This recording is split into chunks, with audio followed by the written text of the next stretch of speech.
వీక్షకులందరికీ national youth day మరియు స్వామి వివేకానంద జయంతి శుభాకాంక్షలు. ఈరోజు స్వామి వివేకానంద జన్మదినోత్సవం, అలాగే ఆయన పేరు మీద జాతీయ యువజన దినోత్సవం జరుపుకుంటున్నాం అన్నమాట. వివేకానంద స్వామి గురించి చెప్పే వాటిలో ముఖ్యంగా ఉన్నది ఆయన జ్ఞాపక శక్తి. మనమంతా పాఠం చదవాలంటే ఒక్కొక్క లైను బట్టి పడతాము, కానీ ఆయన పుస్తకం ఏదైనా చదవాలనుకుంటే ఒక్కొక్క పేజీని ఫోటోలాగా క్లిక్ చేసేసుకుంటారు కాళ్ళతో, అది మెమరీలోకి వెళ్ళిపోతుంది.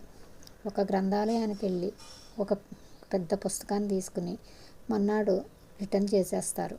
ఆ గ్రంథాలయం అతను అడుగుతాడు, ఏమిటి అప్పుడే చదివేసావా అని. చదివేశానంటే ఎగతాళికి అంతా ఒక్క రోజులోనే చదివేస్తావా, వారం 10 రోజులు పడుతుంది కదంటే, మీకు కావాలంటే నన్ను పరీక్షించుకోండి, ఏ లైన్ అయినా ఎక్కడ పేజీలో అయినా తీసి అడగండి చెప్తాను అంటారు. అప్పుడు అతను మారుమూల పేజీల్లో మధ్యలో పేజీలో ఒక్కొక్క సెంటెన్స్ అడుగుతూ ఉంటే వివేకానంద స్వామి అన్నిటికీ సమాధానం చెప్తే ఆశ్చర్యపోతే అప్పుడు వివేకానంద స్వామి చెప్తారనమాట, మీలాగా నేను ఒక్కొక్క సెంటెన్స్ ఒక్కొక్క పేజీని చదవను, నేను ఒక్కొక్క పేజీ మొత్తం అలా చూశానంటే మొత్తం నా బుర్రలోకి వెళ్ళిపోతుంది. పేజీలో ఉన్న అన్ని సెంటెన్స్లు ఒక్కసారి వెళ్తాయని మనం ఫోటో క్లిక్ చేసినట్టే ఆయనకి మెమరీ అనమాట. మెమరీలోకి ఆ మొత్తం పేజీ మొత్తం అలాగ వెళ్ళిపోతుంది. ఒక గ్లాన్స్, ఒక చూపుతోనే ఆయన అలా చేస్తారు. తర్వాత ఆయనకున్నది ఏకాగ్రత. సముద్రం ఒడ్డున కొంతమంది పిల్లలు తుపాకీతో గురిపెట్టి ఆడటం చేతకాక ఓడిపోతుంటే స్వామి వివేకానంద వెళ్ళి వాళ్ళని అది ఎలా పేల్చాలి ఏంటి అన్నది కనుక్కుంటారు.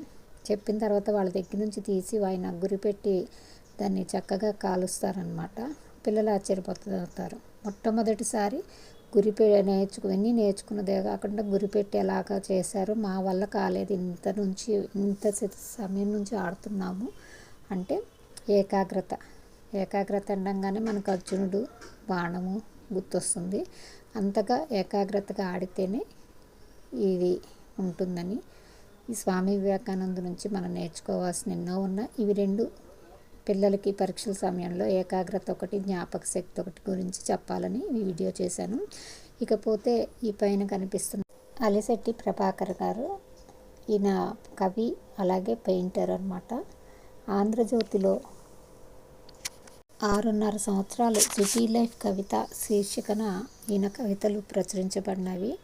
ఈయన జన్మదినం ఈరోజు జనవరి 12. అలాగే ఆయన వర్ధంతి కూడా ఈరోజే, అంటే ఈరోజే పుట్టారు, 12వ తారీఖున ఈరోజే చనిపోయారు. ఈయన గురించి ఇంకో వీడియోలో చెప్తాను. వీడియో నచ్చితే లైక్, షేర్, ఫాలో, సబ్స్క్రైబ్.